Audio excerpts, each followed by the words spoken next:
নমস্কার বন্ধুরা, আমি সৌরভ বর্মন। এখন দেখাচ্ছি আমার ঝিঙে বাগান। তো ঝিঙে গাছটা একটু টেনশনে ফেলে রেখেছে আমাকে, কেননা ঝিঙে গাছে টোটালি গ্রোথ নেই। কি ওষুধ মারবো, কি জল দিব না সার দিব, কোনো খুঁজেই পাচ্ছি না। কাকু বলছে নাকি আমি বেশি ওষুধ স্প্রে করছি, ওই জন্য গাছগুলো বসে আছে। কিন্তু এর আগে দামি ওষুধ ইউজ করেছি, বিএসএফের অ্যাক্রোবাট, খুব দামি ওষুধ। এখানে গাছগুলো একটু ঠিক আছে, ডগ বেরোচ্ছে, কিন্তু সাইডের গাছগুলো একটু ডিস্টার্ব করছে। আমার আর সব গাছগুলো ঠিক আছে, বেগুন গাছ, লঙ্কা গাছ, উচ্ছে, চিচিঙ্গা সবই ঠিক আছে, কিন্তু এই ঝিঙে গাছটা একটু খারাপ, ওই জন্য মনটা একটু খারাপ। মোটামুটি সব জায়গায় সমান নয়। এই গাছটা যেরকম পাতাগুলো হালকা হালকা হলুদ হয়ে আছে, ওষুধ স্প্রে করবো কি করব না। এখন দুপুরে খেয়ে দিয়ে বেরিয়ে এসেছি, আজকে ফুলকপি কাটবো। ফুলকপির সাইজগুলো বেশ বড় হয়েছে, প্রায় 2.5 কিলোর কাছাকাছি হয়ে যাবে একটা ফুলকপি। আর এই গাছগুলো লাল হয়ে যাওয়ার কারণ হচ্ছে যে ফুলকপি তার সব সার খেয়ে নিয়েছে। ফুলকপি গাছের প্রচুর সারের প্রয়োজন, যে কোনো কফি গাছ, ওই জন্য ধারের গাছগুলো একবারে অবস্থা খারাপ করে দিয়েছে। কিন্তু তাও এই গাছ কিন্তু হলুদ হয়ে আছেই, সব জায়গায় নয়, কিছু কিছু জায়গায় ছাড়ছে, আবার কিছু কিছু জায়গা একবারে হলুদ হয়ে আছে।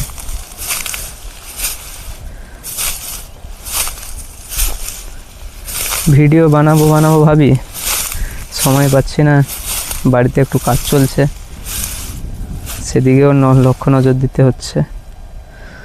আর খেয়ে দিয়ে তাই বেরিয়ে এসেছি, ভাবছি একটা ভিডিও বানাই। না কাজ আছে, ফুলকপি কাটতে হবে, মটরশুঁটি তুলতে হবে, মেন হচ্ছে আমাকে বেগুন গাছে ওষুধ স্প্রে করতে হবে। অনেকদিন বেগুন গাছে ওষুধ স্প্রে করা হয়নি। এখন বর্তমান বেগুনে আমার 3 ব্যারেল জল যাচ্ছে, ধীরে ধীরে আরও বাড়বে।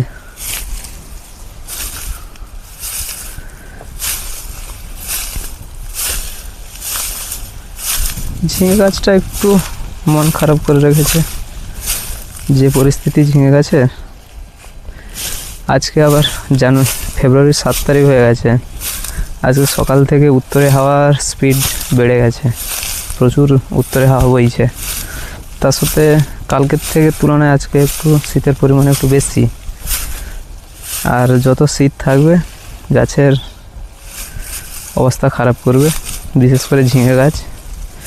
গরম পড়লে এই গাছগুলোর ডগগুলো একটু ছাড়ছে, মোটামুটি ঠিকই আছে, কিন্তু সব জায়গা সমান নয়। এরকম ডগ উঠলে তাও ঠিক আছে, সমস্যা হবে না। কিন্তু মেন প্রবলেম গাছের বয়স হয়ে গেছে, গাছে কুঁড়ি চলে এসছে, কোথাও কোথাও ফুল ফুটছে। আর এত ছোটো গাছে ফুল ধরে গেলে গাছ আর বাড়তে চাইবে না। সারের অভাব নেই, সার ভালোই দেওয়া আছে। তাও ফার্স্টে এই পাশের গাছগুলো একটু গ্রোথ কম ছিল, কিন্তু বর্তমানে আমার মনে হচ্ছে এই সাইডের গাছগুলো ঠিকই আছে। যেগুলো আগে বড় হয়েছিল ওই গাছগুলোই ডিস্টার্ব করছে এখন। উচ্ছা গাছ ঠিকই আছে, উচ্ছা গাছ এরকম থাকলেই হবে। উচ্ছা গাছ গরম পড়লে এমনি দৌড়াবে। দেখা যাক, শীত আছে তাই কফির দামও আছে, ফুলকপি, বাঁধাকপি এগুলোর দাম আছে। যদি গরম পড়ে যায় কফির দাম ঝপ করে পড়ে যাবে, কিন্তু গরমটা তো দরকার। গরম না হলে আমার গাছগুলো ঠিক হবে না। এই যে টেনশন, চাষির জীবন টেনশনে ভরা। আজকে গাছ সুস্থ আছে, কালকে আবার কিছু রোগের উপদ্রব। এই যে আপনাদের ওদিকে এই ঘাসগুলো পাওয়া যায়, খুব ডেঞ্জারাস জিনিস, গাছগুলো মরতেই চায় না। এই ঘাসের নামও আমি জানি না, লাল ঘাস বলে আমার এদিকে সবাই। এই যে এরকম যে ফেলে দিলাম, এ আর মরবে না, এরকমই পড়ে থাকবে, আবার জল পেলে ও আবার জ্যান্ত হয়ে যাবে, সবুজ হয়ে যায়। এই ধারের গাছগুলো মেন হচ্ছে সার খেয়ে নিচ্ছে, কফি গাছ, কফি কাটা হচ্ছে আবার। আজকে সকালে একজনকে দিয়েছি, ওইখানে আরও একটা থেকে গেছে, এটাই কাটতে হবে। এইসব নিয়ে মোটামুটি দিন কাটছে রোজের ডিউটি সকাল থেকে মাঠে। আজকে যদিও কালকে সকাল থেকে মাঠে আসিনি, বাড়িতে একটু কাজ হচ্ছিল। আজকে সকালে জাস্ট 10টার সময় এসেছি, একজন ফুলকপি নিবে বলছিল, ওকে 17 পিস ফুলকপি কেটে দিয়ে পালিয়েছি।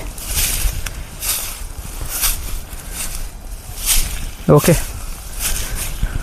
থ্যাংক ইউ বন্ধুরা, আর প্লিজ ভিডিওটা একটু সাবস্ক্রাইব করে দিবেন।